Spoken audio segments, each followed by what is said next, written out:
ಕಲ್ಲು, ಹೋಮದ ಕುಂಡದಲ್ಲಿ ಮಗು ಫೋಟೋ ಯಾಕೆ ಬಿತ್ತು? ಜಾನು, ಅಕಸ್ಮಾತ್ ಜೋರ ಗಾಳಿ ಬೀಸ್ತು, ಅದಕ್ಕೆ ಮಗು ಪೋಸ್ಟರ್ ಬಂದು ಹೋಮದ ಕುಂಡದಲ್ಲಿ ಬಿತ್ತು. ಅದಕ್ಕೆ ಯಾಕೆ ಇಷ್ಟೊಂದು ತಲೆ ಕೆಡಿಸ್ಕೊಂಡಿದ್ಯಾ? ಅಲ್ಲ ಶ್ರೀ, ಆ ಮಗು ಫೋಟೋ ಬಂದು ಹೋಮ ಕುಂಡಕ್ಕೆ ಯಾಕೆ ಬೀಳ್ಬೇಕು? ಅದಕ್ಕೆ ಕಾರಣ ಏನಿರ್ಬೋದು ಶ್ರೀ? ಏನು ಅನಾಹುತ ನಡೆಯುತ್ತೆ. ಹಾಗಂದ್ರೆ ಯಾವತ್ತು ಬೀಸ್ತಿರೋ ಗಾಳಿ ಇವತ್ತು ಯಾಕೆ ಬೀಸ್ತು? ಅದು ನಮ್ಮ ಮನೇಲಿ ಹೋಮ ಮಾಡುವಾಗ. ಎಲ್ಲದಕ್ಕೂ ಕಾರಣ ಇರಲ್ಲ ಜಾನು. ಕೆಲವೊಮ್ಮೆ ಈ ಥರ ಆಕಸ್ಮಿಕಗಳು ನಡೆಯುತ್ತೆ. ನೀನು ಅದನ್ನ ಯೋಚನೆ ಮಾಡ್ತಾ ಕೂತ್ರೆ ಹೇಗೆ?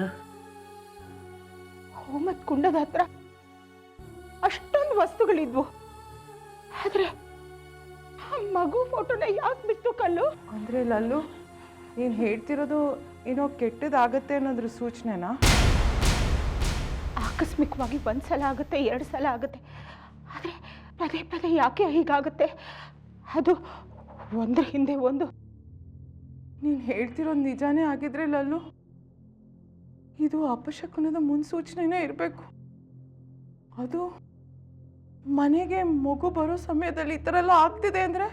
ಅದೇ ಕಣೆ, ಮಗು ಬರೋ ಹೊತ್ತಿನಲ್ಲಿ ಮಗು ಫೋಟೋ ಬೆಂಕಿಲಿ ಬಿದ್ದಿದೆ ಅಂದ್ರೆ ಮಗುಗೆ ಸಂಬಂಧಪಟ್ಟಿರೋ ವಿಷಯನೇ ಅನ್ಸುತ್ತೆ. ಆಗಲ್ಲ ಮಗಳೇ, ಇದೆಲ್ಲ ನಡೀತಾ ಇರೋದು ಆಕಸ್ಮಿಕ ಅಷ್ಟೇ. ನಾನು ಈಗ ತಾನೇ ನಮ್ಮ ಮೈನೂರ ಹತ್ರ ಮಾತಾಡಿದೆ, ನಡೆದಿದ್ದನ್ನೆಲ್ಲ ಹೇಳಿದೆ. ಅದಕ್ಕೆ ಅವರು ಈಗ ಭಯಪಡುವಂಥದ್ದು ಏನೂ ಇಲ್ಲ, ಏನೋ ಆಕಸ್ಮಿಕವಾಗಿ ನಡೆದಿದ್ದು, ಎಲ್ಲರೂ ಧೈರ್ಯವಾಗಿರಿ ಅಂತ ಹೇಳಿದ್ರು.